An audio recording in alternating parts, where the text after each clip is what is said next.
costumo falar que aliás, é uma máquina veículo, e é um veículo. Eu não gosto dessa palavra veículo, porque os tratores, eles foram projetados para trabalharem exercendo força no campo de cultivo, tá certo? Então, para mim, eu acho saudável você definir uma máquina como sendo um conjunto de órgãos constrangidos que giram em torno de ponto fixo, transformando a energia do combustível em trabalho, tá certo? Então, como essa energia de combustível se dá através do trabalho, né? Às vezes, a gente fica pensando quais essas atividades a máquina trabalha. Que tipo de atividade que a máquina trabalha no campo? Todos. Preparo do solo, colheita, uma série de opções que você tem no campo que a máquina desenvolve força. E como é que ela desenvolve essa força? Veja, eu me recordo que eu disse para vocês assim, gente, ó, não vamos nos prender no eu estabelecer para vocês. Vocês podem definir como sendo uma máquina que transforma a energia do combustível em trabalho. Que trabalha ou transforma a energia do combustível em força, tá certo? Em força. Repare, se a gente olhar para esse tratorzinho aqui, tá certo? Esse trator, vocês estão vendo esses tratores verdes aqui, não tá? Não estão vendo? Esse trator aí? Ora, esse trator, ele tem um motor que se estabelece nesse motor uma força. E é importante que nós, como engenheiros agrônomos, procuremos conhecer a força que as máquinas desempenham no campo. Se a gente não souber essa força, a gente vai ter dificuldade de estabelecer um implemento para ser trabalhado nesse trator. Não é isso? Então, veja, alguns tratores, né, eles praticamente, logo no início das suas fabricações, ele tinha uma tonalidade de cor que estabeleciam o fabricante. Por exemplo, a cor era a cor que assim, denunciava que era a Ford, né? Ford. A amarela era a Valtra, que hoje é Valtra, mas hoje é a Valtra. A cor vermelha era Massey Ferguson. Hoje tem um vermelho mais escuro puxando para um vinho, que é o case, tá certo? O case. E nos tratores de esteira, o amarelo significava Caterpillar.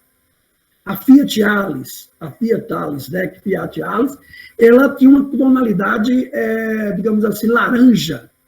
Enfim, todos os fabricantes tinham ou estabeleciam uma cor. Hoje não tem mais isso. Por exemplo, tem tratores de vários fabricantes diferentes, com cores verde, com cores azuis, entendeu? Então, não há mais essa padronização de cores existente no passado, tá? Então, veja que é muito fácil. Outra coisa que era muito importante, né? Eles colocavam a série de fabricação no trator. O que é mais importante para nós, que hoje os tratores mais modernos, ele já vem com o estabelecimento da própria máquina. O 715, quantos cavalos esse trator tem? Aí a gente ia no prospectozinho dele, né? E lá olhava, ele tem 130 cavalos, tem 39,5, 140 cavalos. Esse 190. Hoje não. Hoje eles estão estabelecendo, assim, trator John Deere 190 IJ, ou seja, 190 cavalos. né? E tem aquela série J, tá? A série que ele está estabelecendo. Então, hoje você já tem a potência estabelecida. Então, é importante para nós conhecermos essa potência. Porque quando nós conhecemos essa potência, nós podemos estabelecer o equipamento que nós estamos trabalhando. Olha, eu vou contar uma historinha bem rápida para vocês terem uma ideia de que a gente encontra. Eu estava dando um curso lá na usina Seresta e estava falando sobre potência da máquina. De repente, um participante olhou para mim e falou assim: professor, esse subsolador que o senhor está apresentando aí é o subsolador Stainless Steel, não é isso mesmo? Eu disse: Stainless Steel com 5 bicos de 70 centímetros de profundidade, tipo parabólico. É o subsolador que eu estava apresentando. E com o rolo descompactador que vinha atrás. Isso, quando a gente for verificar a parte de subsolagem, eu vou mostrar exatamente esse equipamento para vocês. Eu já mostrei naquela apresentação, agora eu vou voltar depois com detalhes com ele, que é qual a função desse rolo. Aí eu disse exatamente isso que você está dizendo. Ele disse: olha, eu estava trabalhando aqui na usina, puxando esse equipamento. De repente, todas as vezes que o bico penetrava no solo, ocorria uma necessidade de eu levantar. Por quê? Porque o trator começava a patinar. Que tipo de problema é esse? Por que acontecia isso? Olha, gente, isso acontece com muita frequência em todo canto que você chegar. A maioria das pessoas não faz a correlação da potência com o equipamento que você está trabalhando. Porque, veja, a potência, ela está diretamente relacionada com o equipamento que você está trabalhando. Como é que nós estabelecendo ou equilibramos essa máquina? Existem 2 formas de você fazer isso. A primeira forma de você equilibrar chama-se, sabe o quê? Equilibrar com pesos de ferro.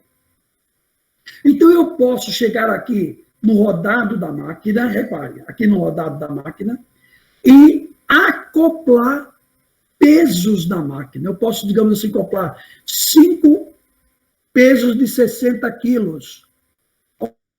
Pesos de 60 quilos dá o quê? De 60, 5 dá 300 quilos.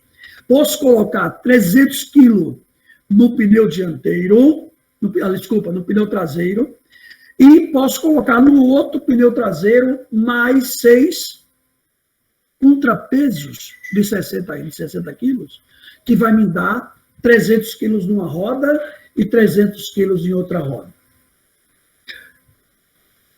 Posso colocar dianteira? Posso. Tá certo? Posso. E aí, outra forma de você ter, para equilibrar esse peso, quando eu estou trabalhando em operações pesadas, eu devo ter 60% do peso no rodado traseiro e 40% no rodado dianteiro. Tá certo? Nos tratores traçados. E aí, o que acontece, outra forma de você equilibrar esse peso? Água no pneu. Que nós vamos mostrar para vocês, nas aulas subsequentes, como é que nós enchemos esse pneu. Né? Nós colocamos água no pneu, tá certo? Nós colocamos água no pneu, e um pneu desse tipo aqui que a gente está verificando, ele tem uma base ele pega uma base de 2 litros de água, o que equivale a ter nesse pneu, depois de cheio de água, ele equivale a ter em torno de 200 litros de água. 200 litros no pneu traseiro, 200 litros no outro pneu, eu vou ter 500 quilos de peso no pneu 300 de ferro e 200 de água, e vou ter 200 de água no outro pneu traseiro. Significa dizer que eu vou ter 500 quilos em cada pneu. Tá certo, gente? A mesma coisa eu faço no rodado dianteiro. Eu coloco 200 litros aqui, ó, e pego um pouco menos aqui, no rodado dianteiro, né? Que dá em torno de uns 150 litros por aí, tá? E, além disso, eu coloco os pesos na parte frontal do trator. Olha, cada peso desse gira em torno de 40 até 60 quilos ou 50 quilos. E aí, se eu botar 8 pesos aqui, a 50 quilos, são 800 quilos. Tá certo? Então, eu tenho esse equilíbrio. Como é que eu faço esse equilíbrio, gente? Como é que eu percebo que a minha máquina está bem equilibrada? Eu faço um teste. Qual é o teste? É um teste de patinamento. Mas para eu fazer esse teste de patinamento, eu tenho que saber que eu vou dar para vocês isso lá na frente. Eu tenho que saber a fórmula de calcular esse patinamento. E como é que se calcula esse índice de patinamento? É o trator, índice de patinamento, percentual de índice de patinamento. É o trabalho da máquina. Oi? O slide, ele está travado? Tá, não. Ou... Não, é porque eu estou falando isso aqui, eu vou já passar ele. Olha aqui. Tá certo. Tá vendo que ele não está? É porque eu estou me referindo a esse trator aqui, tá certo? Eu posso me referir também a esse outro aqui, não tem problema nenhum. Vamos mudar para poder variar, não é isso? Viu? Então, veja, porque o outro é esse daqui, ó. Né? Aí eu tenho isso aqui, porque depois eu vou falar sobre a aula de hoje. Porque eu estou fazendo um histórico da aula anterior e acrescentando um detalhezinho a mais sobre esse trator, tá certo? Ok, pessoal? Ok? Ok, professor. Pronto, veja bem. Então, veja, o que eu dizia? Eu falava que a importância desse equilíbrio é preciso que você faça o teste. Qual que a máquina está equilibrada? Porque não somente é o bastante você ter potência na máquina, mas você ter um equipamento que a máquina possa puxar esse equipamento. Você viu a pergunta que o cara me fez lá na frente. Eu estou, para chegar nela, eu estou explicando a vocês esse detalhamento para poder explicar, né, para explicar como fiz no momento que eu fui explicar ao rapaz, né, ao operador. Então, veja, a primeira coisa que eu tenho que fazer é que é o quê? Que é o trator trabalhando sem carga, menos o trator trabalhando com carga, dividido pelo trator trabalhando com carga vezes 100. Eu aí vou ter o índice de patinamento. Se esses valores, tá certo? Se esses valores, a carga menos sem carga, só dividido por carga vezes 100, se ele der até entre 11 e 15, é 11 e 15, a 15%, esse trator está dentro do aceitável. Agora, o que pode ter acontecido é que o implemento está desqualificado para a potência da máquina. Ele está precisando de um trator de maior potência. Por isso que ele está patinando. Ora, se eu tenho todos esse detalhamento em dia, por exemplo, peso do rodado traseiro, 60%, 40% na dianteira, e eu tenho todas essas características que eu acabei de falar, que eu testei, ele me deu um índice de patinamento em torno de 11%, 12%, eu estou com um trator legal para puxar qualquer tipo de implemento dentro da sua proporcionalidade. Porém, se eu colocar um peso do equipamento maior do que a máquina pode puxar, o que vai ocasionar exatamente aquilo que ele falou, que o operador falou. O operador falou que ele tinha problemas na própria econômica. ele tinha problema na própria, ele ficava levantando o equipamento, quando começava a patinar, levantava o equipamento. Começava a patinar, levantava o equipamento. O que eu quero dizer com isso? Que esse trabalho que ele está fazendo é um trabalho extremamente incorreto. Além de ser incorreto, ele é um trabalho desqualificado, porque a curva que vai ser definida embaixo do solo, no preparo, é uma curva muito irregular, sobe, desce, sobe, desce, sobe, desce, sobe, desce. Enfim, o trabalho é de péssima qualidade, ou seja, você não fez uma subsolagem adequada para a cultura que vai ser implantada. Ok? Então, feito isso, assim, agora vamos para a sua resposta. Repare, vamos imaginar que você tenha testado tudo isso. O seu trator tem quantos cavalos? Aí ele disse, professor, eu não sei. Mas que tipo é o seu trator? Aí quando ele descreveu o trator, disse, olha, esse é um trator case que tem na faixa de 140 cavalos de potência.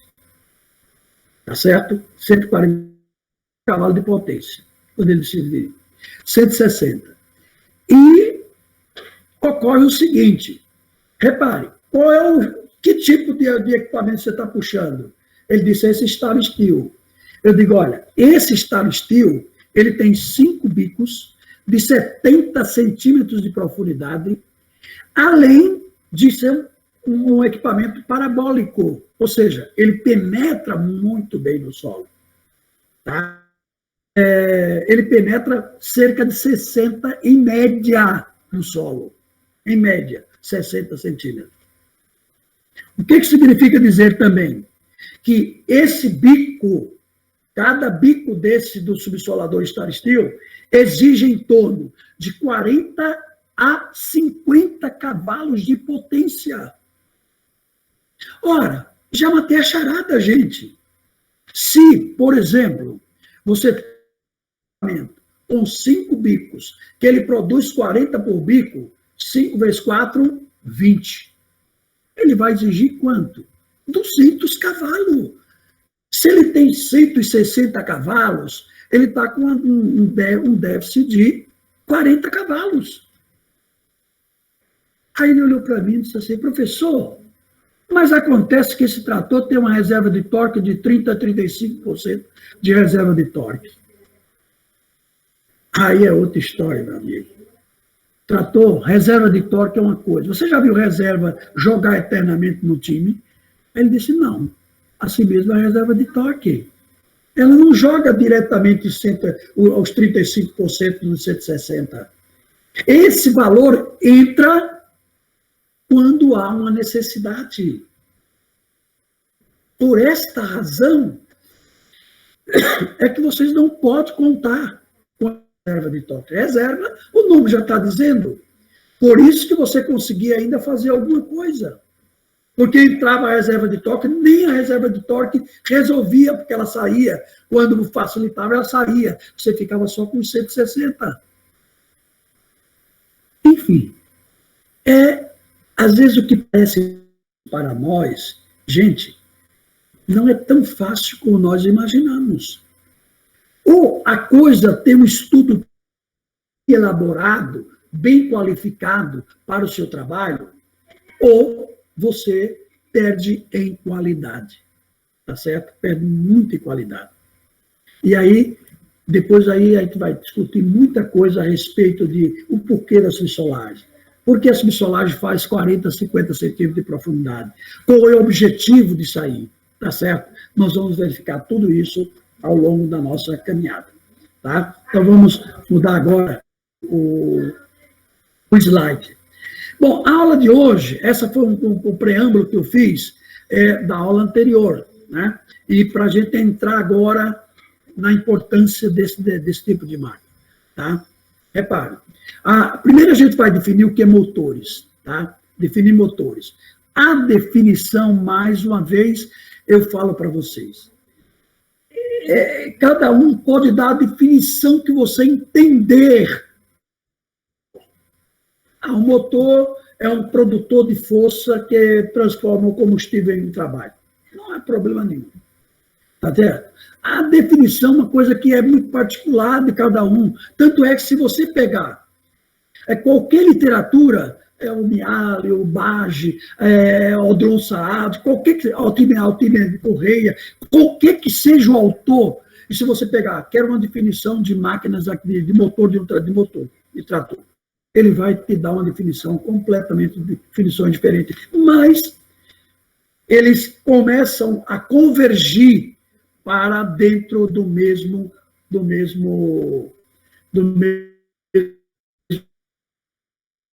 sentido, né?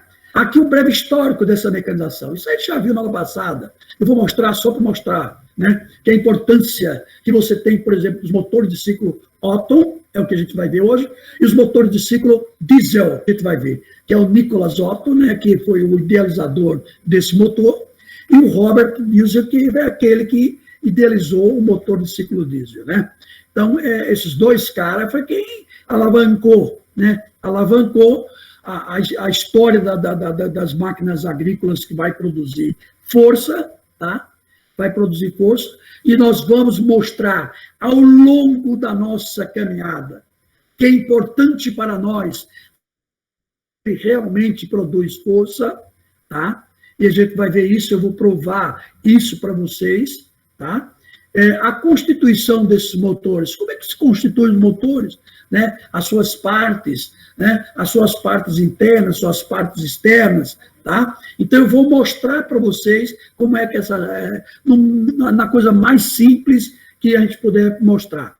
O princípio de funcionamento dos motores a diesel Otto, né? Eles são grandes, mas tem uma diferenciação também entre um modelo e outro, tá? Tanto é que os motores a gasolina foram os primeiros motores a alavancar a agricultura, né? Portanto, esses motores, eles começaram, mas tiveram de ser interrompidos pelo fato de se criar os tratores de ciclo diesel, né? Eles são mais econômicos e uma proporcionalidade de força maior do que os motores de ciclo Otto.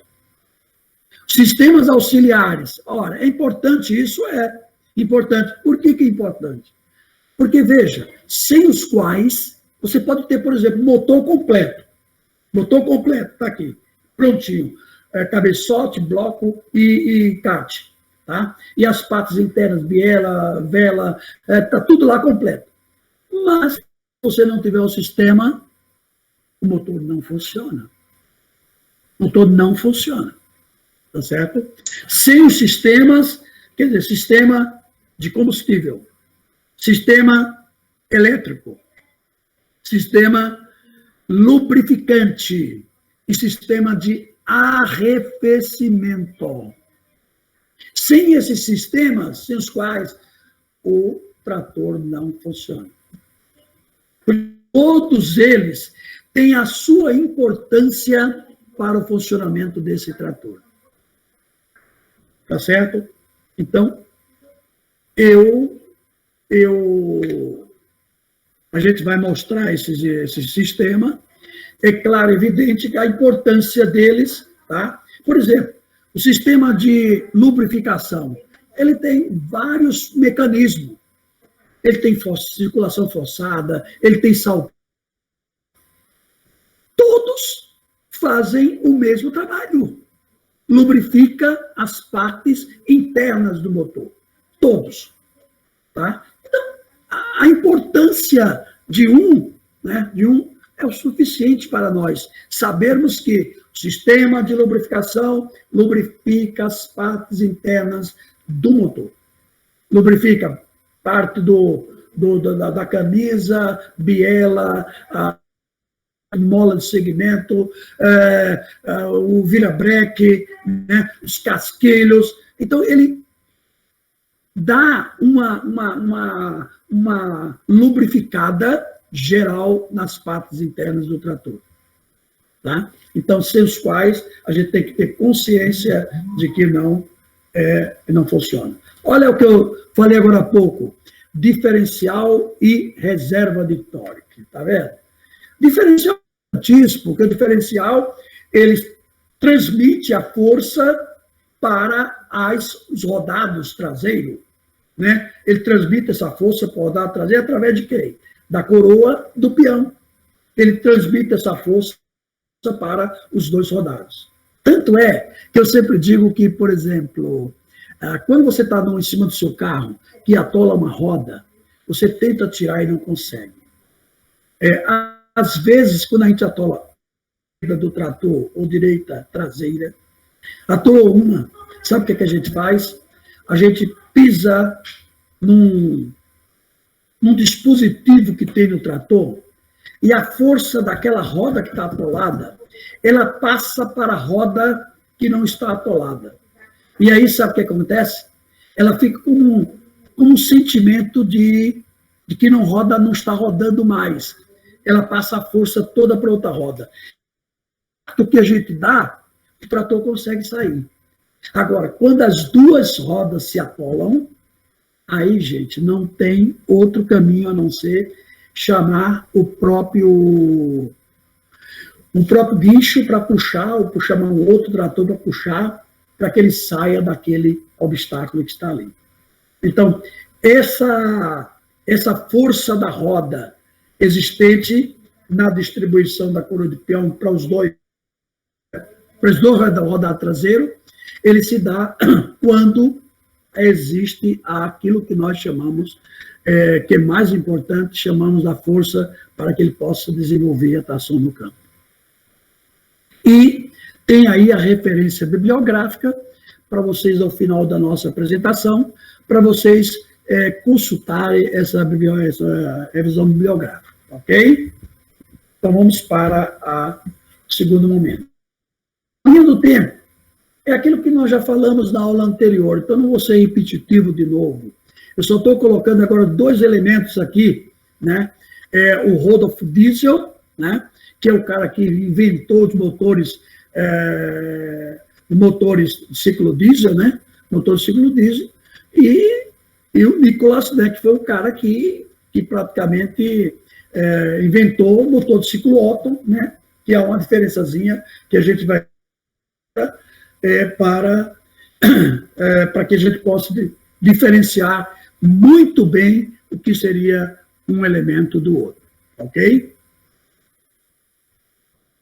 Olha aí, eu posso definir, olha como é que ele define motores aí, conjunto de mecanismo que transforma a energia potencial, já mudou, repare, a energia potencial do combustível em energia. Está vendo como muda? Mas está tudo no mesmo. Está tudo no mesmo.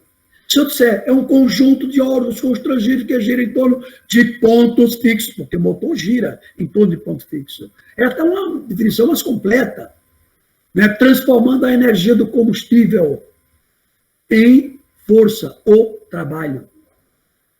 Dando a mesma coisa? Deu. Por isso que eu não me prendo muito em definição.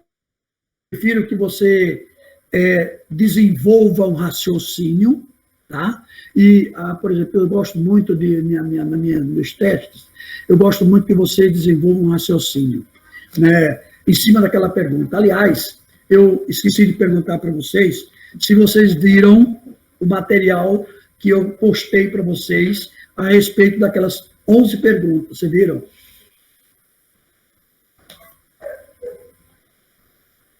Viram, pessoal? Sim, professor. Sim. Eu gostaria o seguinte, na próxima aula, nós vamos começar exatamente por essas perguntas. O que nós vamos fazer? Nós temos aqui 28 pessoas, pelo menos aqui dessas que eu fiz chamada, 28. Se a gente dividir por 5, daria 6 grupos, né? 6 grupos, 5, 30, 6 vezes 7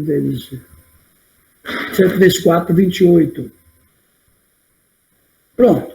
7 grupos de 4 pessoas, tá certo?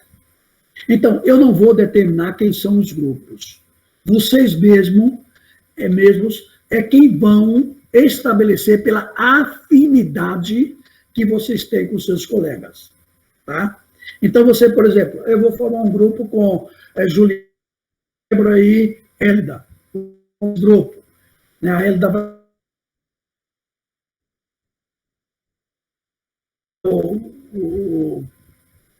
disse que vai formar com o Mesec, com o Nicásio, com a Gabriela, com a Leandra, quer dizer, cada um forma o seu grupo. E na próxima aula, no primeiro momento, nós vamos, assim, acionar membros do grupo para a gente fazer uma discussão, pessoal.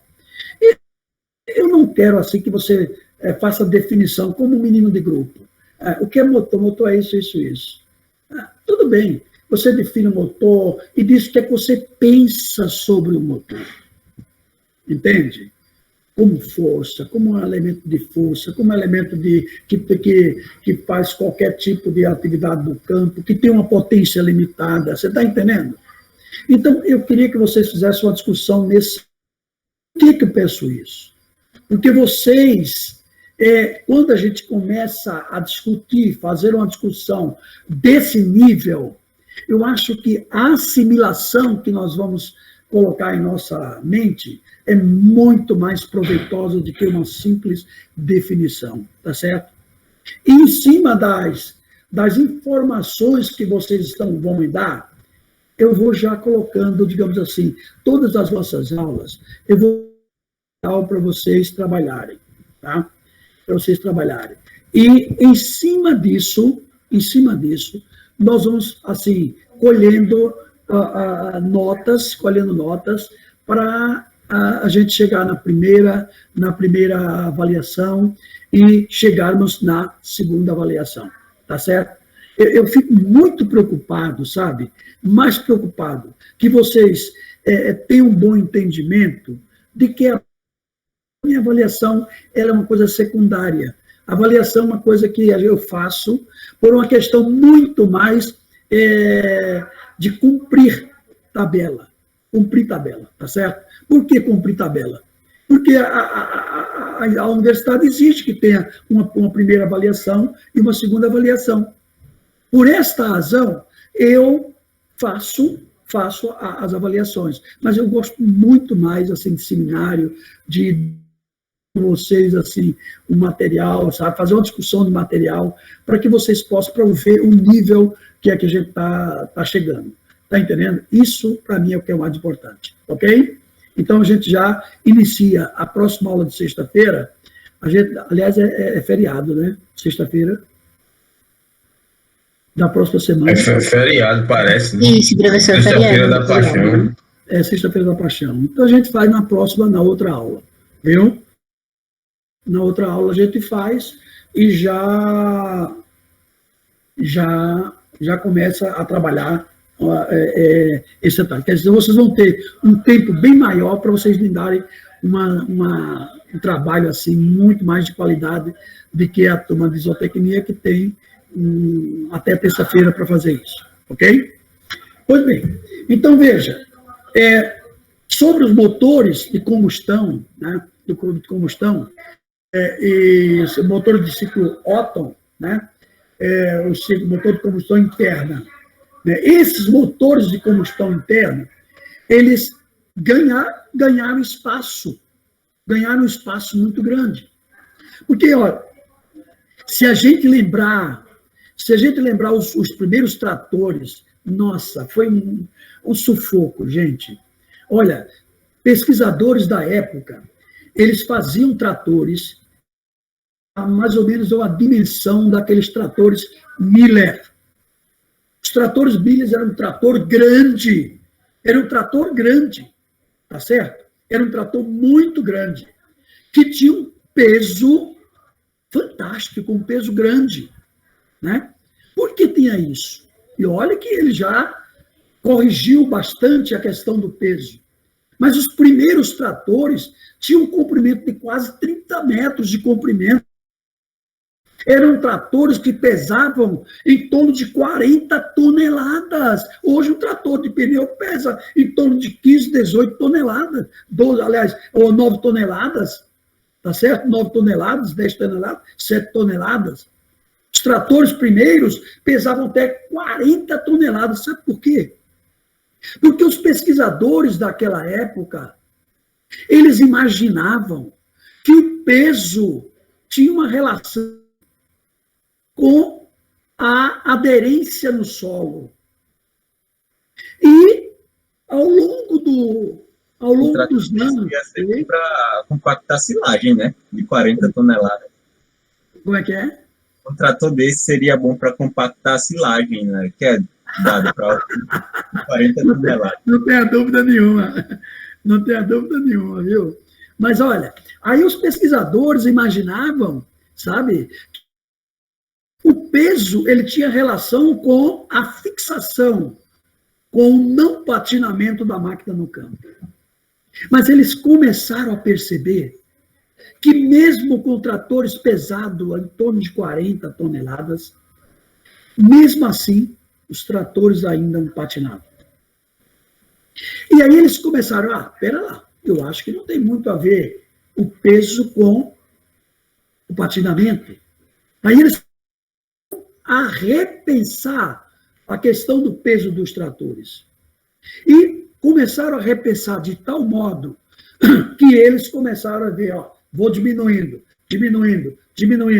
Então, hoje, você observa que Primeira e Grande Guerra Mundial, foi quando os tratores alavancaram com uma frequência maior na agricultura pela falta de mão de obra. Seres humanos, me parece que nós só começamos a pensar melhor quando nos falta alguma coisa. Repara, agora essa pandemia. Né? Agora todo mundo, hoje já começou, São Paulo já apresentou hoje uma Butavac, né? Uma vacina nova que vai ser testada, que o próprio Instituto Butantan descobriu essa vacina e provavelmente vai começar... já pediu a autorização à Anvisa, e a Anvisa já vai autorizar, né? Já vai autorizar para começar os testes de nos primeiros testes, depois, de novo, o reteste, para depois já estar pensando já no começo de junho. Repare, no começo de junho já está começando a se pensar,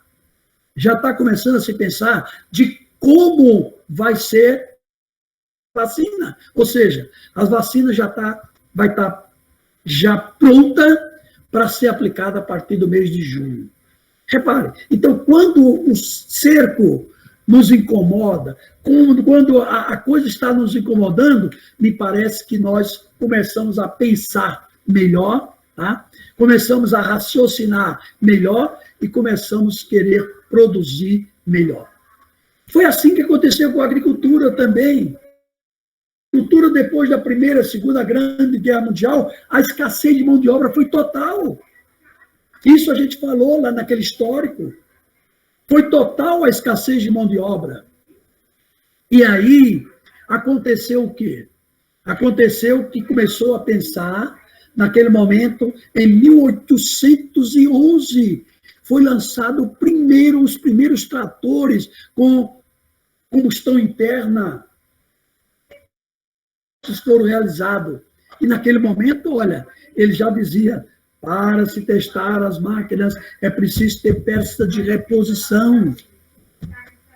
Então, nós, seres humanos, parece que só pensamos quando somos acuados, quando estamos assim, sob pressão. Aí começamos a pensar. Né? Vê esse governo aí, federal. Agora resolveu usar máscara. Todo o não uso da máscara. Pregou o tempo todo que que a vacina não prestava, era vacina, era isso, era aquilo, aquilo outro. E hoje é a vacina que está indo no braço do brasileiro. Então, quer dizer, é assim que é o ser humano, os seres humanos. Eles agem sob pressão, né? Sob pressão e sobre muitos com interesses. Né? Então, as máquinas agrícolas foram assim também. Quando houve a falta de mão de obra, começou a se pensar, nossa, temos que botar um trator bom. E a evolução das máquinas, ela se deu na década de 80 para cá. Depois, desculpa, na década de pós Primeira e Segunda Guerra Mundial, que começou o pessoal repensar na qualidade da máquina. Então a máquina começou a se evoluir. E ela evolui a cada... As máquinas agrícolas evoluem. Cada ano apresenta-se um trator com melhor qualidade, com melhor design. Hoje, as pessoas começam a imaginar que existem tratores já com painel, com design. Esse design, ele quebra o vento. Veja a importância de cada né? Quer dizer, eles fazem um trabalho hoje de tal forma que o design, que o rebaixamento na dianteira dá uma melhor visibilidade do trabalho no campo. Então, tem rebaixamento dianteiro do painel do capô, né? Rebaixamento de capô, ele dá uma melhor visibilidade do trabalho no campo. Gente, é algo fantástico. O ser humano é algo de uma mente muito produtiva, muito interessante, porque ele produz coisas maravilhosas. Então, as máquinas agrícolas começaram a ganhar força de tal modo que se chegou a um trator desse que vocês estão vendo aí, tá certo? Esse trator é um trator, digamos assim, um trator John Deere, com tração no eixo traseiro e tração opcional no eixo dianteiro, tá certo? Agora, veja, para nós, repare, nós engenheiros agrônomos, somos obrigados a conhecer bem a potência da nossa máquina. Porque, veja, para mim, não interessa você conhecer somente a potência da máquina no motor. Só no motor. Não adianta, gente. Sabe por quê? Porque, veja, no motor, eu sei que ele tem 160 cavalos, supomos. Esse trator tenha 160 cavalos. Mas o que importa para mim não é a potência desenvolvida nesse motor. O que importa para mim é a potência que esse trator disponibilizar em BT, no sistema hidráulico da máquina, na barra de tração. É isso que vai interessar para mim. Porque, veja, se você pegar hoje qualquer literatura, eu vou pegar o Miele, vou pegar o Bage, vou pegar o Alti Correia. Então, se eu pegar qualquer literatura dessa hoje, sabe o que quer dizer? Os tratores de pneu têm uma perda de potência na transferência de potência até chegar na barra de tração. Há uma perda de potência em torno de 20% a 25% de perda de potência. Então, significa dizer que a literatura está caduca em determinados pontos, para vocês verem a tamanha evolução que a máquina faz de ano para ano. Tá certo? Então, veja, hoje a gente não pode mais dizer isso. Pode dizer? Pode, claro. Existem os tratores mais antigos, que eles não tinham, digamos assim, esse estudo mais avalizado, e que ainda não representa a potência do motor, não representa na barra de tração. E não é aqui na barra de tração. É lá atrás, no sistema hidráulico, em BT, na barra de tração, é aquele ponto que puxa as grades ali. É aquele ponto. BT, barra de tração. Tá? É lá nessa barra que me interessa. Se eu tenho por exemplo, esse trator que está aí na tela, esse tratorzinho que está aqui na tela, ele tem 160 cavalos. Eu tenho convicção e a certeza de que em BT, aqui atrás, ele vai ter 160 cavalos. Porque, veja, pessoal, essa força que é desenvolvida aqui nesse trator, nesse motor, ela é transferida através de engrenagens. Ou seja, ela sai do motor, eixo secundário, eixo diferencial e barra de tração. Então, esse caminho que ela descreve, alguns tratores mais antigos, ele perde em torno de 20 a 25% de potência. Ou seja, um trator que tenha 100 cavalos, 20% ele perdendo, daria o quê? 30 cavalos apenas disponível na barra de tração. Mas os tratores mais modernos, eles têm 160 no motor, sai com 160 e chega com 160. Porque houve essa correção no motor. Ele deu uma maior ventilação, melhor qualidade. Ele produz uma força que sai até chegar com a mesma força na barra de tração. Por esta razão, é que nós temos que conhecer a nossa potência para saber se ela tem essa mesma potência na barra de tração. Além daquilo que nós trabalhamos, que é a reserva de torque, que nós vamos falar mais um pouco lá na frente, tá certo? Que não é potência, é reserva. É uma coisa que, o jogador se contundiu, vai entrar o reserva. Não significa que ele é ad eterno. Quando o titular se restabelece, volta à atuação.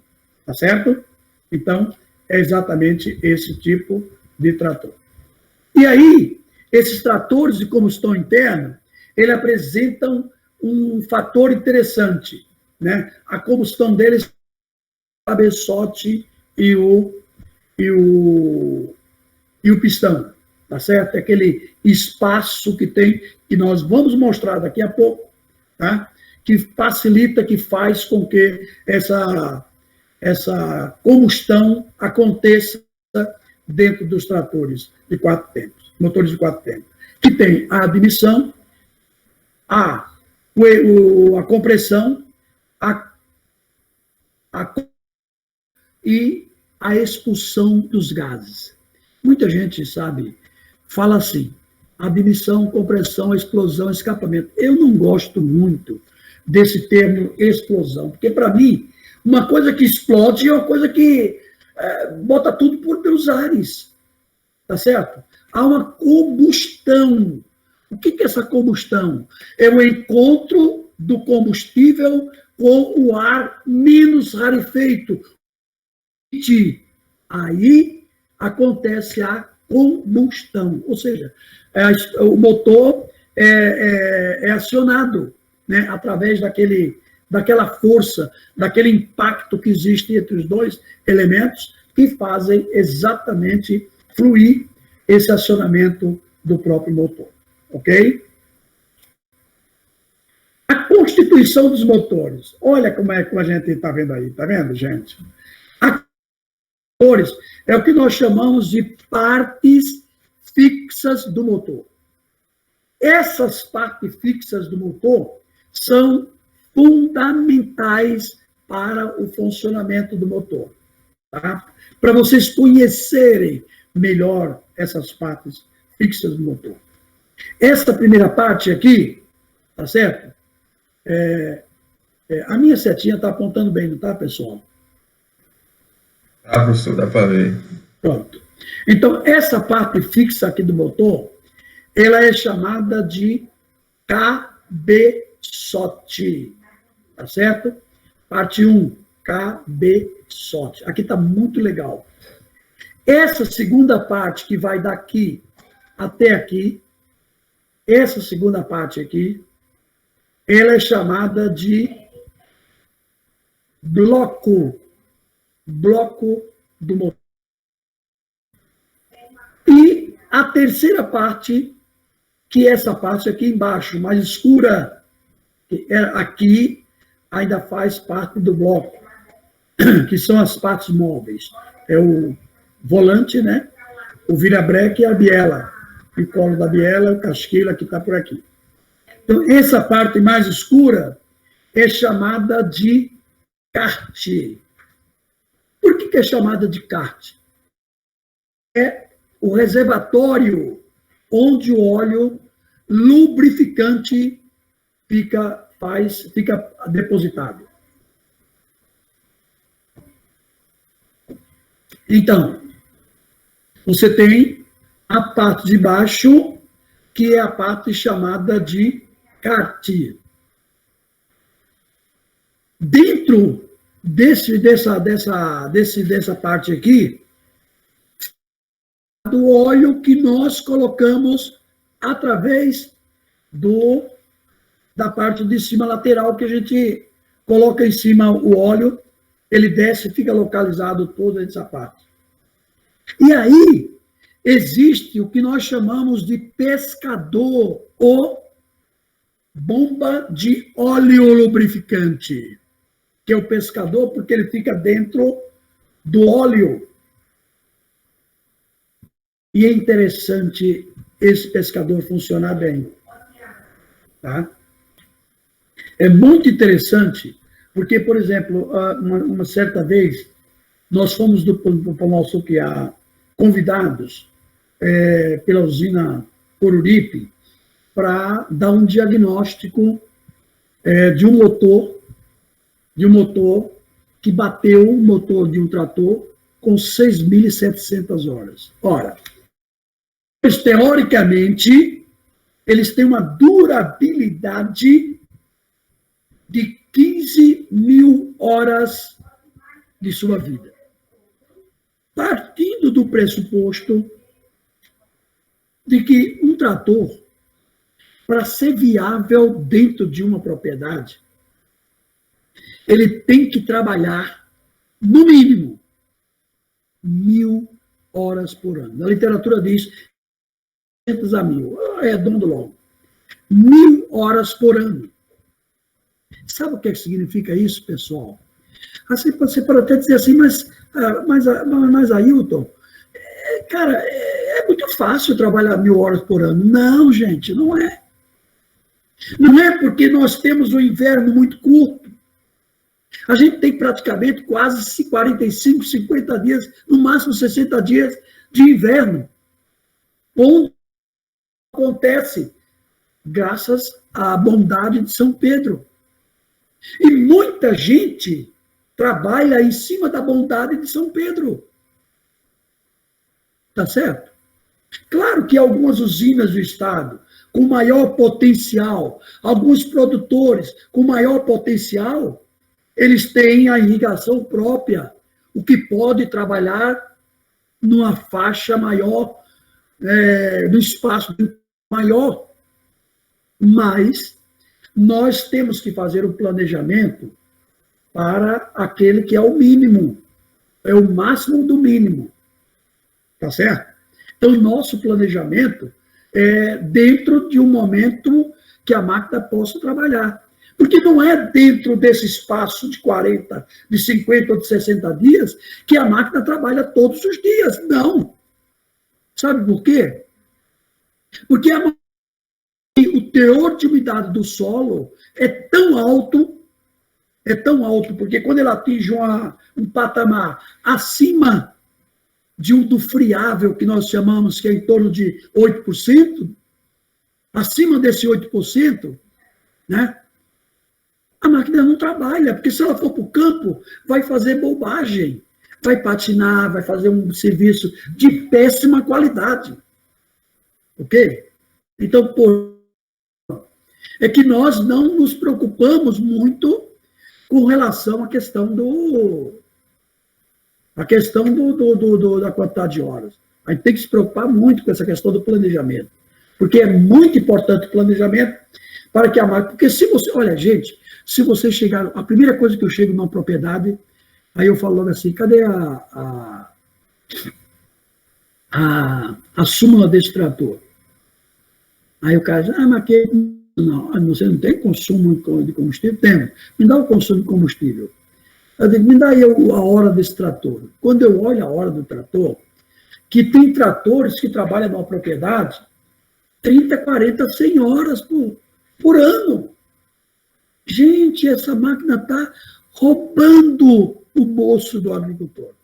Ó, só para vocês terem uma ideia, certa vez o cara me chamou para lá em Portugal. Olha, eu tenho esse trator aqui de 20 cavalos, tem esse outro aqui de 78, e essa gama de equipamentos. Ele tinha uma paixão para mostrar os equipamentos e a máquina, tudo novinho. Quando eu cheguei lá, aí eu vou olhar ali, não, eu não quero olhar agora isso não, eu queria olhar o campo. Por que eu falei isso, gente? Eu queria olhar o campo. Ele aí olhou para mim já meio desconfiado, como que ele diz assim, ih, rapaz, esse cara já não quer nem olhar minhas máquinas. Para ele foi um... Por que eu pedi para olhar o campo? Porque a primeira coisa que eu tenho que analisar na propriedade, para poder pensar em ter máquinas, para poder pensar em comprar máquinas, para poder pensar em comprar equipamentos, eu tenho que primeiro ver o campo, que é onde eu vou trabalhar. Eu tenho que olhar qual é a área da propriedade. Esse é um aspecto. Tá certo? Área da propriedade. Segundo aspecto que eu tenho que... Precipitação naquela região. É outro fator importante. Terceiro aspecto, tipo de solo que eu vou trabalhar nessa propriedade. Quarto aspecto, olha quantas coisas importantes. Quarto aspecto, precipitação, o cara falhou o quarto aspecto. Então, o primeiro aspecto que eu falei é a área da propriedade. O segundo aspecto que eu falei é a precipitação, tipo de solo, né? Tipo de solo. E quarto aspecto, lembrei, a cultura que você vai implantar ali. É importante a cultura? Gente. Sabe por quê? Porque se eu tiver uma opção de trabalhar leguminosa, é um tipo de preparo do solo. Se eu optar por uma gramínea, ou seja, cana-de-açúcar, milho, é outro preparo do solo. Por quê? Porque o sistema radicular tem uma exigência maior no preparo mais profundo ou menos profundo. Então, realisticamente, eu tenho vários aspectos analisados antes da compra da máquina. Quando eu vi todos os aspectos da propriedade. Olha, a propriedade dele era ali em Porto Calvo. Tem uma base somente de 49, com 50% de área plana. O resto é tudo morro abaixo. Rapaz, uma terra com 50% de área plana em Portugal é difícil de achar. Eu sei, eu disse 50%. Ali tem área que você encontra, assim. Viu? A gente tem uma propriedadezinha. Eu moro aqui em Portugal, a gente tem uma propriedadezinha aqui em Portugal, acredito que lá quase 100% da terra é morro abaixo. Mas olha, mas tem área ali, por exemplo, a Santa Maria tem um monte de área ali. Tem mais ou menos, aquelas áreas de vagada lá plana. Pois é, exatamente, tem muitas áreas ali que tem em torno de 50% plana, sabe? De produtor com esse potencial. Eu digo porque foi um cálculo que a gente fez assim rapidamente, sabe? Então, veja, em cima disso a gente foi analisar. Depois foi que eu fui olhar as máquinas. Quando eu olhei as máquinas, realmente ele tinha uma gama de implementos que era uma coisa invejável. Invejável. Daí eu falei para ele assim, ó, eu vou fazer uns cálculos, depois eu trago o senhor aqui para a gente discutir. Tá bom, doutor? Tá certo. Levei para casa, comecei a trabalhar os dados, pá. Aí eu e Zé Roberto, que é outro agrônomo que tinha na universidade, antigamente no IAP no Açúcar, trabalhei lá. Aí a gente fez uma avaliação e a gente chegou à seguinte conclusão. Vamos orientar para ele vender metade desses equipamentos, orientar para ele fazer um descarte da máquina menor. Olha, pessoal, quando eu cheguei lá que a gente falou isso, foi um choque que o cara teve. Tá? Foi um choque. Sabe por quê? Porque as pessoas estão acostumadas a ter, digamos assim, determinados equipamentos para servir muito a gente que é propriamente de utilização. Porque ele não utilizava metade daqueles implementos ali naquela propriedade. Aí eu disse, olha, tem 2 caminhos para o senhor. O primeiro caminho seria o senhor sublocar. O segundo caminho é o senhor descartar e ficar somente com esses equipamentos. Porque talvez o senhor tenha um aproveitamento melhor de que isso. Por isso. Ah, ele olhou para mim e falou assim, doutor? Pronto.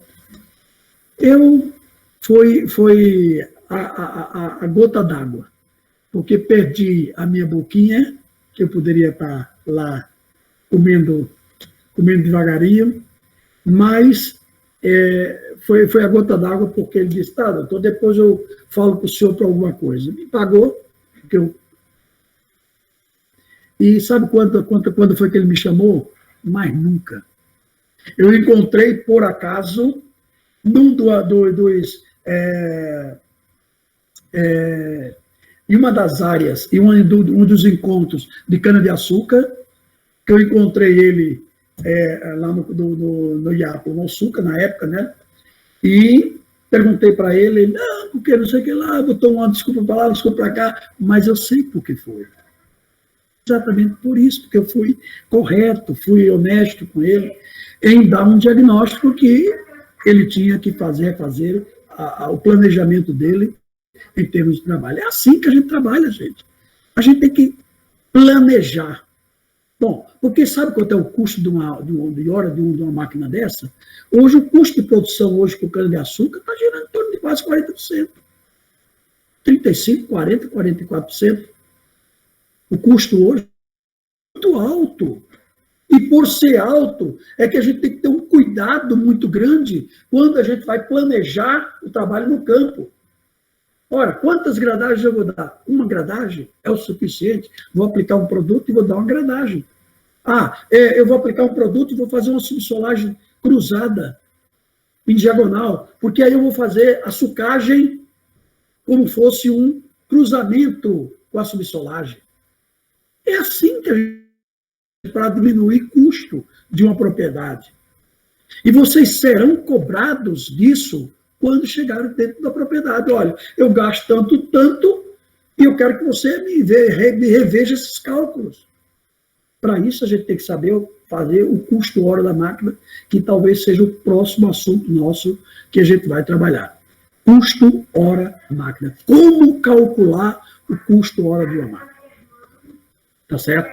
Então, em cima dessa perspectiva que nós vamos trabalhar, é dentro de um planejamento. Então, não adianta você querer, digamos assim, eu vou comprar um trator aqui, por que eu vou comprar? Olha as perguntas que são feitas para você. Você é o proprietário, é dono de uma propriedade. Aí você vai dizer, por quê? Né? Olha, doutor, eu estou com essa propriedade e quero produzir. O que fazer? É a primeira coisa que o produtor vai dizer para você. O que fazer? Entendeu?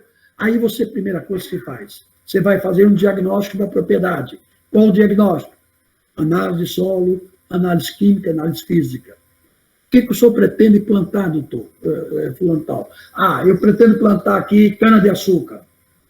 Você sabe que é uma gramínea, que é, né?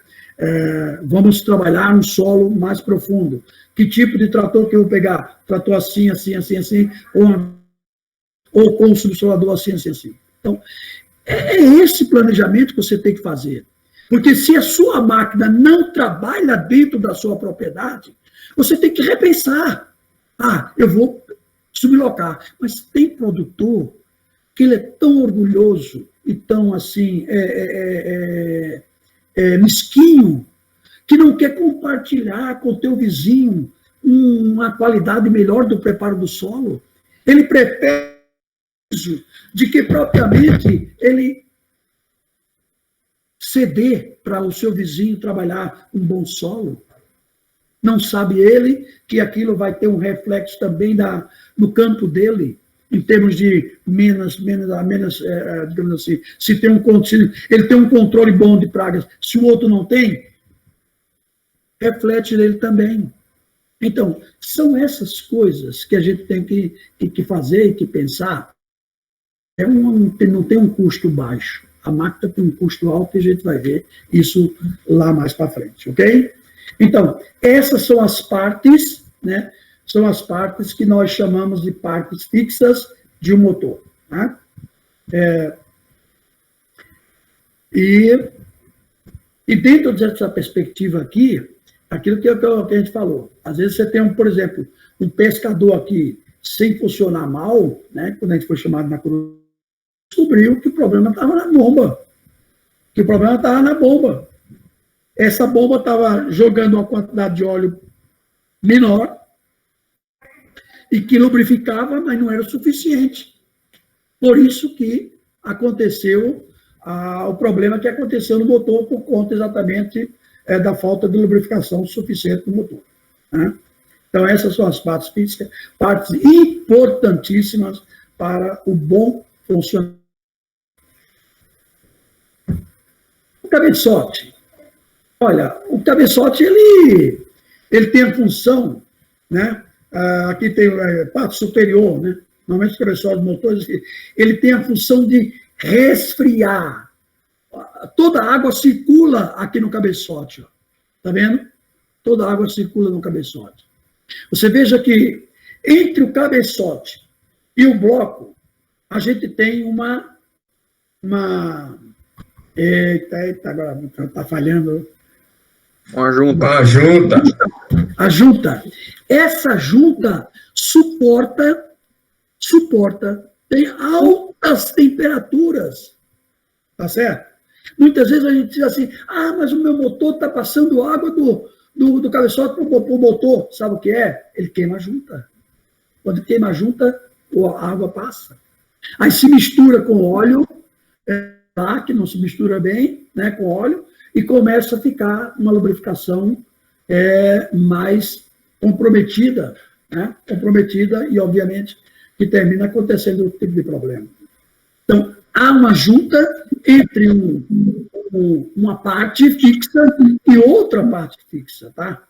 Essa junta tem um poder de suportar uma temperatura um pouco alta. Além do cabeçote, está o eixo, né? O eixo de comando aqui, as válvulas de ignição e a válvula de escape, consta as molas, né? As molas e as varetas, né? O tucho também, né? O balancinho aqui do tucho, né? O balancinho, todos ficam aqui localizados na parte do... Tá certo? A outra parte é o bloco do motor. Tá vendo? Aqui são os elementos que nós montamos nesse bloco, né? A montagem da bomba d'água, né? O apoio fixo, né? Uma montagem da bomba de combustível, distribuidor, montagem do filtro, cilindro, né? São essas partes daqui, componentes do próprio bloco. A parte do bloco é a parte onde ficam as partes móveis do motor. Tá certo? Então, nessa parte móvel do motor aqui, ó, nessa parte interna aqui, tá certo? Nessa parte interna aqui, tá? A gente tem, sabe o quê?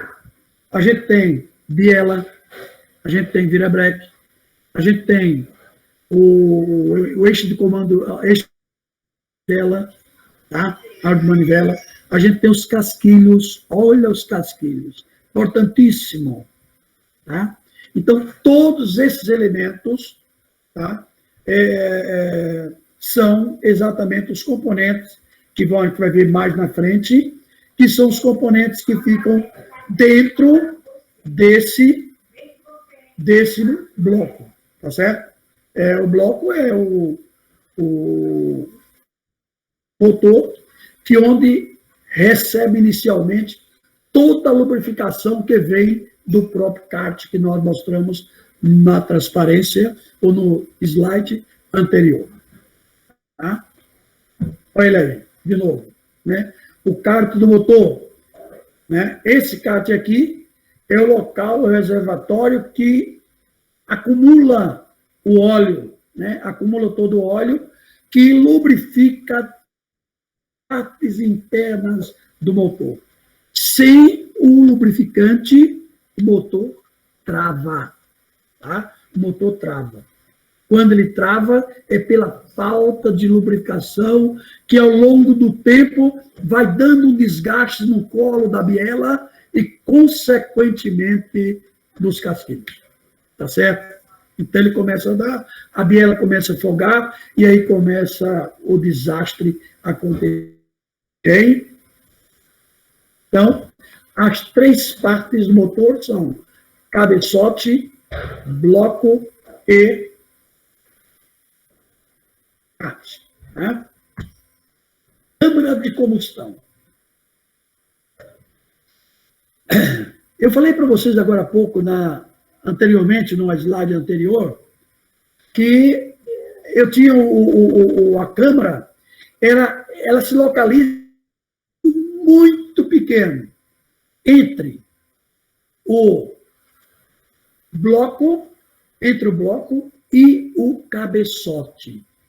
Ou seja, ele fica nesse espaçozinho aqui, ó. Tá vendo? Daqui para cima. É uma coisa tão pequena, porque essa parte aqui, avermelhada, já é a parte onde acontece a combustão.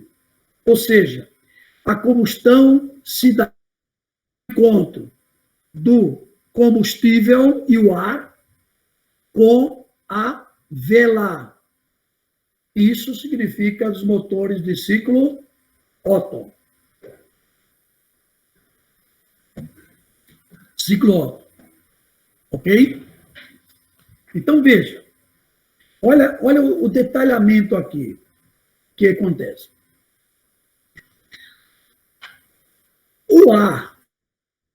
O ar, ele entra aqui, ó, por essa janela. O ar entra por essa janela. Porque a válvula de admissão, ela abre. Quando ela abre, o ar entra por esta janela. Mas a válvula de escape permanece fechada. Tá certo? No segundo tempo do motor, essas duas válvulas aqui, admissão e compressão e escape, elas permanecem fechadas. Tá certo? No terceiro tempo, essas válvulas ainda permanecem fechadas. Já a válvula de escape começando a abrir no quarto tempo, para que os resíduos da combustão, outra janela aqui, ó.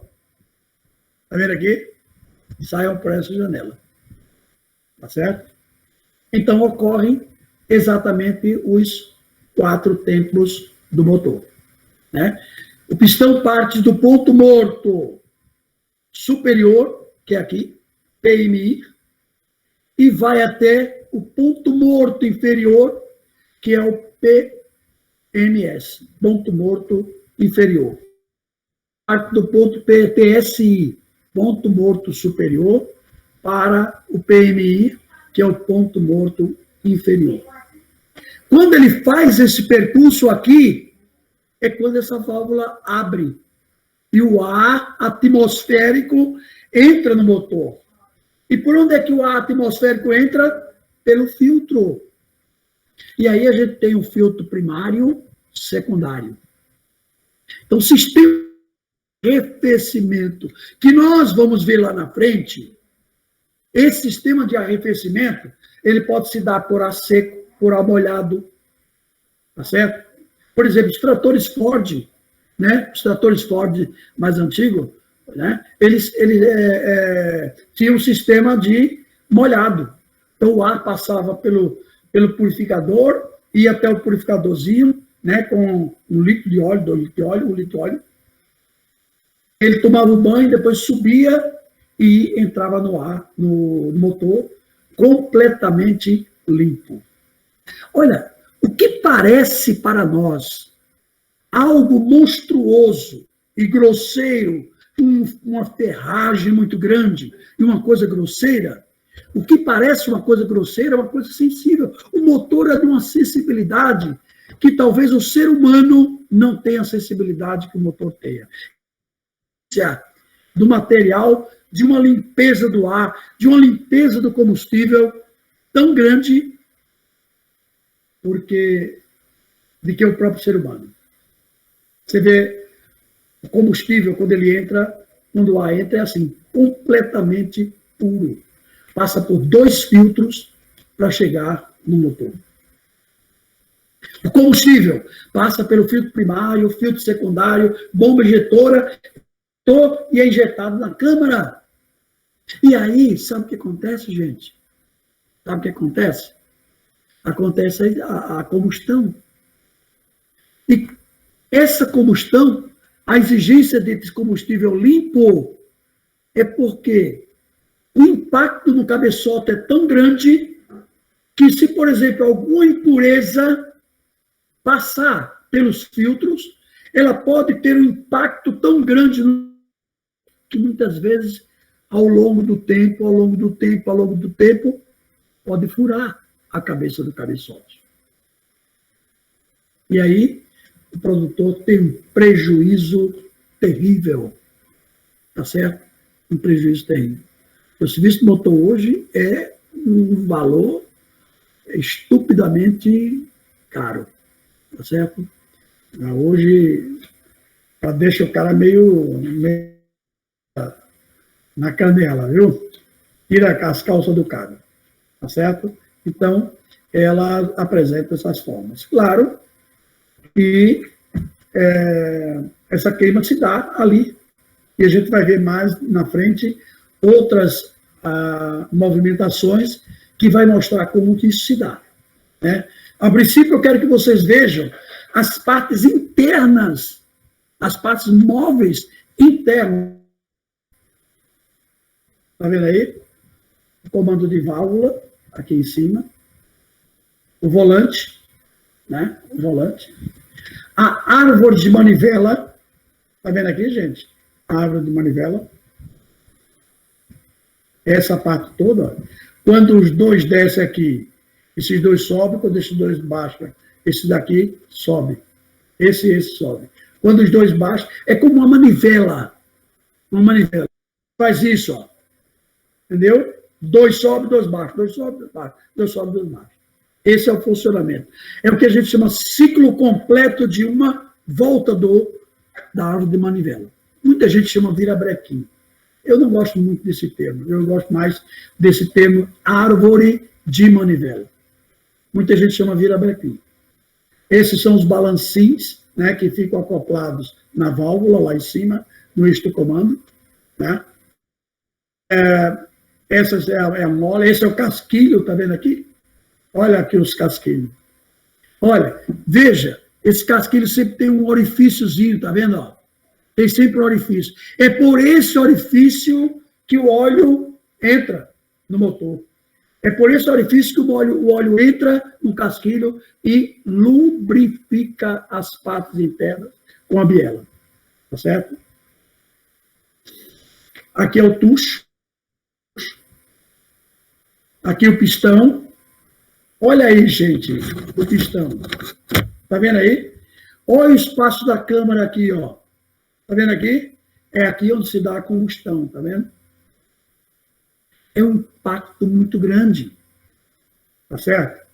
O impacto é tão grande o impacto, que, por exemplo, você, quando o impacto aqui nos motores Otton, os motores a gasolina, o impacto se dá de uma forma tão violenta aqui, que a gente vai mostrar para vocês mais na frente, sabe? Que é como você dá um impacto grande assim na cabeça, que joga rapidamente o pistão para baixo. E quando joga o pistão para baixo, ele não tem um bom curso do pistão. Acho que nos motores de ciclo diesel, o impacto que acontece na combustão, ele dá um impacto tão violento para baixo, mas muito mais lento, a compressão é muito mais lenta. A descida do pistão é muito mais lenta. Portanto, a compressão é maior. Por isso que ele percorre um espaço maior. O que nós chamamos disso? Nos motores de ciclo diesel, Otton, a gasolina, o curso do pistão do impacto da combustão, esse curso do pistão dá em torno de 8 partes a 11 partes para 1. Ao passo que nos motores a diesel, esse impacto acontece entre 16 partes até 20 para 1. O que significa dizer isso? Que se o impacto é menor, a compressão vai ser muito mais, ela vai ter um espaço que percorre maior, e o combustível acontece através do bico injetor e não através das válvulas, como é o caso do coisa que a gente vai ver agora, a partir de agora. Entendeu? Então, funcionamento dos motores, é isso que nós vamos verificar agora, de combustão interna, né? 2 tempos, no primeiro curso, são realizadas fases admissão e compressão. É aquilo que a gente falou agora há pouco. Repare, esse é o primeiro tempo e segundo tempo nos motores de ciclo Otton. Vamos ver aqui um aqui que está mais com a movimentação melhor. Né? Repare bem, pessoal. Existem 2 janelas. Repare. Eu vou apontar aqui com o meu cursor, com o meu mouse. Aqui, repare. Aqui é o ar. Está vendo esse verdinho aqui? É o ar. Tá certo? Olha o primeiro giro do virabreque. Ele faz isso, ó, tá vendo? Quando ele dá o primeiro giro, ele puxa o pistão do ponto morto superior do PMS para o PMI, aqui mais embaixo. Para o PMI, aqui embaixo. O que acontece? Quando ele puxa, quando ele vai iniciando esse giro, olha a setinha aqui apontando. Quando ele vai iniciando esse giro, está na metade. Olha o que acontece com o combustível. Tá? O combustível aqui, entra o ar e o combustível, tá certo? Entrou. O combustível ao mesmo tempo. Ele, quando volta, dá a volta completa, aí o que acontece? Ele explode aqui em cima e quando ele volta, os gases saem por essa janela aqui. Está vendo essa janela? É o que nós vamos ver agora. Repare bem. É o que nós vamos ver as janelas de entrada. Uma janela de entrada e a outra janela de saída. Olha aqui nessa alegoriazinha.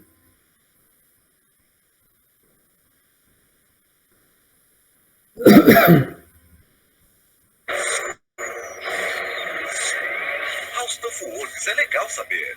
Constantemente você... Não é isso não, viu, pessoal? Pera lá.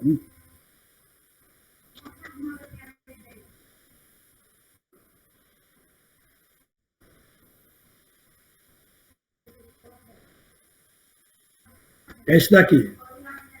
Ó, olha a saída aqui, ó. A entrada, olha aqui, ó. Olha a setazinha apontando, viu? Quando eu mostrar para vocês, eu vou mostrar a seta. Ó, olha a seta aqui, ó. Agora, olha a saída aqui agora, viu? Essa foi a entrada do combustível com ar. Agora vamos mostrar a outra, a saída. Repara os gases. Olha saindo para cá, tá vendo aí? Esses gases são expelidos, saem em forma de fumaça pelo nosso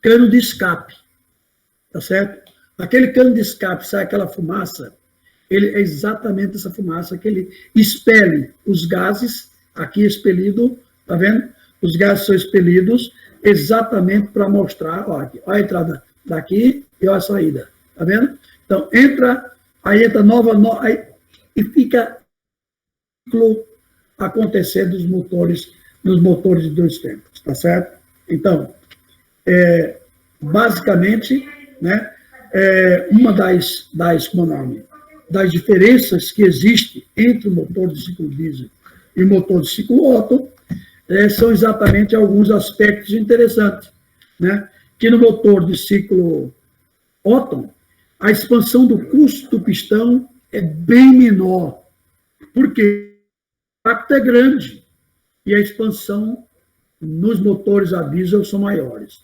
Então, essa expansão é menor. No motor de ciclo Otto, é comprimido ar mais combustível. Essa mistura daqui é ar mais combustível, tá certo? Ar mais combustível. No outro, é somente ar. Ele vai mostrar o outro depois. Tá? O controle de rotação dos motores de ciclo Otto é feito por uma borboleta que tem no acelerador, que puxa o ar para dentro. Ou seja, essa borboleta, ela, quando você acelera, ela abre e entra a quantidade suficiente. Tá certo? Motores de ciclo diesel, essa rotação é realizada pela própria bomba injetora. Desculpa, viu, pessoal? Pela própria bomba injetora, tá? Pela própria bomba injetora. A taxa de compressão. Essa taxa de compressão, ela é um pouco menor, né? Temperatura dentro do cilindro, né? É uma quantidade que eu falei agora há pouco, 16, de 8 até 11%, 11 partes para 1, né? E, portanto, ela tem uma quantidade menor. Então, veja, os motores a dois tempos funcionam basicamente com a centelha, ou seja, ela não explode, ela não faz a combustão sozinha, encontro do ar com o combustível. É preciso uma centelha, né? Porque a taxa de compressão é menor. Se a taxa de compressão é menor, ela praticamente precisa da centelha para auxiliar a combustão. Ok? Agora vamos ver um videozinho, o cara dando umas explicações, exatamente isso que nós acabamos de falar. Essas coisas aqui, mas faz parte. É legal saber. Constantemente você vê motores dois tempos. Eles são utilizados em cortadores de gramas, motosserras, aeromodelos, barcos, motos e uma série de outras coisas. O motivo pela qual eles são tão populares é porque possuem uma característica incrível. Pela potência que produzem, eles são muito leves. A chave para o projeto de um motor dois tempos é o pistão, que atua como um pistão, um compressor e uma válvula de entrada e de saída. Você observar um motor dois tempos fazendo... Olha as duas saídas, tá vendo aí, pessoal? Olha a saída dos gases. Vamos começar com a vela. Ali é a saída dos gases. Essa parte azul aqui, essa parte azul, o cilindro está cheio de ar e a gasolina foi é comprimida. a parte de entrada de ar. Tá vendo aqui? Quando a vela de ignição dispara, ela acende a gasolina, o gás se transforma em chama e Ar explode. e combustível, né? Isso, ar e combustível, exatamente. O que Vê eu essa falei área agora atrás do foi pistão. A Ela é mais preenchida com combustível. ar e uma mistura Aí eu de gasolina e encontro, óleo. porque veja, viu, Assim que o pistão se move foi a mistura, Feitosa. chega na base do viu, seu Feitosa? ciclo, abre uma janela. É, Aquela na janela que permite ao realidade, gás de exaustão sair para o então escapamento. deixa eu terminar aí para a gente falar, viu? Então, uma fração de segundos mais tarde, o pistão abre uma outra janela. Aquela janela que permite uma nova carga de ar e gasolina dentro do cilindro. Agora o pistão começa a se mover de volta em direção à vela de ignição, comprimindo a mistura de ar e gasolina de modo que a vela possa disparar novamente. Este ciclo se repete milhares de vezes por minuto. Você pode ver que o pistão está fazendo 3 coisas além de ser um pistão. Ele atua como uma válvula de entrada, uma válvula de saída e um compressor. Porque o pistão está fazendo uma série de coisas diferentes, há poucas peças, e isso torna o motor incrivelmente leve. Você também pode ver que a vela de ignição está fazendo várias coisas diferentes. Para cada rotação da árvore de manivela, que é 2 vezes mais frequente do que as velas de ignição de um motor 4 tempos, mas também tem o dobro de potência. A outra vantagem do motor 2 tempos é que ele pode trabalhar em qualquer posição. Combustível fluindo para o carburador. O motor estará inteiramente feliz em trabalhar virado para cima ou para baixo. O How Stuff Works explica como funciona o motor 2 tempos. How Stuff Works, é legal saber. Ok, pessoal? Então, veja, o grande problema que a gente tem nesse... Deixa eu ver aqui, eu vou parar ele para tentar ver aqui. Constantemente você vê motores 2 tempos. Eles são utilizados em cortadores. Pode ver exatamente o que está acontecendo. Pronto. Olha, veja bem, viu Feitosa? O grande problema é que, por exemplo, os motores de 2 tempos, ele tem poucas peças móveis. Praticamente não tem nenhuma peça móvel, né? E o que isso facilita... Tem 3 só, né? Hein? Basicamente 3. Exatamente. Pistão, biela e virabrequim. E ali, às vezes, tem uma válvulazinha de palheta que é só um adicional. Isso, exatamente. Agora, veja bem, esse motor de ciclo Otto, ele tem essa temperatura produzida aqui, por exemplo, porque quando o pistão parte do ponto morto superior ao ponto morto inferior, o que acontece com ele? O ar entra, aqui esse ar entra, não é isso? O ar e combustível ao mesmo tempo. Eles entram. Quando o pistão começa a comprimir, tá certo? Começa a comprimir, o que acontece? Essa temperatura aqui nos motores de ciclo Otto chegam a praticamente 450 graus centígrados. O que é insuficiente, tá certo? O que é insuficiente para que haja a combustão.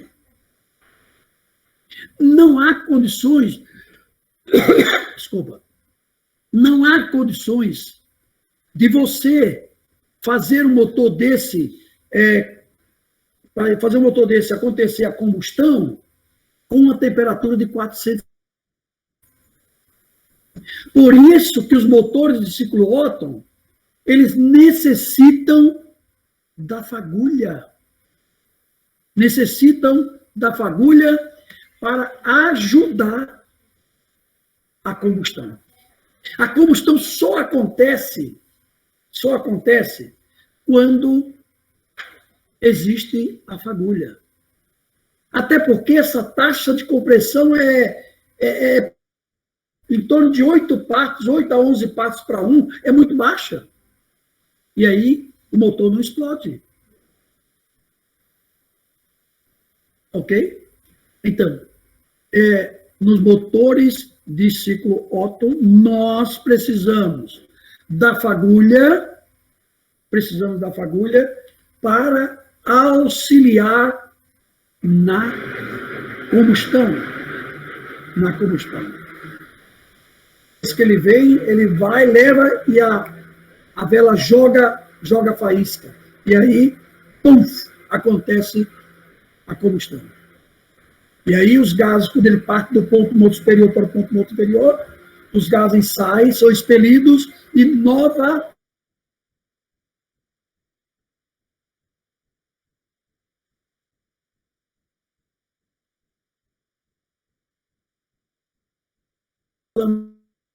nós estamos falando aqui simplesmente de algo bem lento, mas isso é feito em fração de segundos.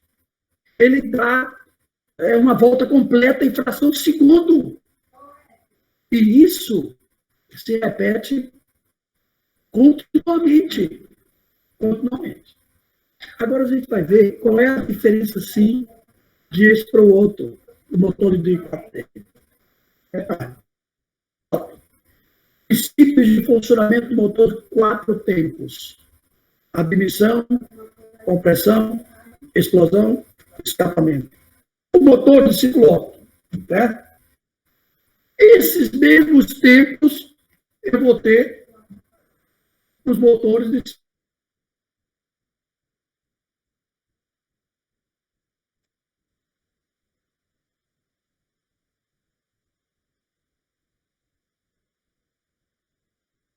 curso, terceiro curso, quarto curso.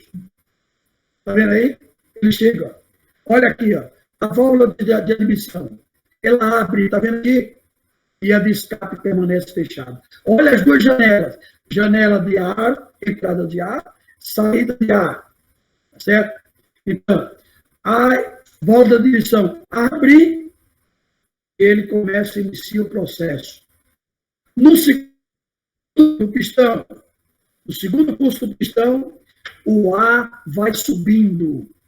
Quando esse ar vai subindo, ele vai se tornando um ar menos rarefeito, ou seja, ele vai se tornando um ar muito quente, numa temperatura que eu falei agora há pouco, 450 graus. Quando ele chega aqui no terceiro curso do pistão, ele subindo, se joga a faísca da vela, a centelha, e aí acontece a combustão, foi aqui a combustão vermelha que eu falei lá. E aí o que acontece? A válvula de admissão permanece fechada e o ar, o resíduo existente nessa anticâmara ou câmara no pistão, sai do cano de descarga. Tá certo? Aqui parece que tem uma alegoriazinha também para a gente ver. Repara o funcionamento, gente. Ó, olha lá. Tá vendo? Olha o que ele está falando. Isso que eu falei aqui, nesses 4 cursos, olha o que acontece isso aí. Ó. Aqui o ar entra, tá vendo? Olha, a ar entra, entra, sai. Entra por aqui e aqui sai o ar, os resíduos existentes. Ok? Agora, eu queria perguntar se vocês, assim, têm uma dúvida com relação a esse sistema. Oi. Eu acho que a internet do senhor não está muito boa, não, porque está cortando o áudio e o slide está travado. Não consegue visualizar direito. Rapaz, ainda fazendo esse detalhe, viu? Eu estou pedindo, eu peço sempre a Deus que tudo dê certo, mas, infelizmente, eu até ia dizer para vocês, porque aqui a gente pega já, está muito longe aqui, sabe, da cidade, e a internet nossa tem dias que está.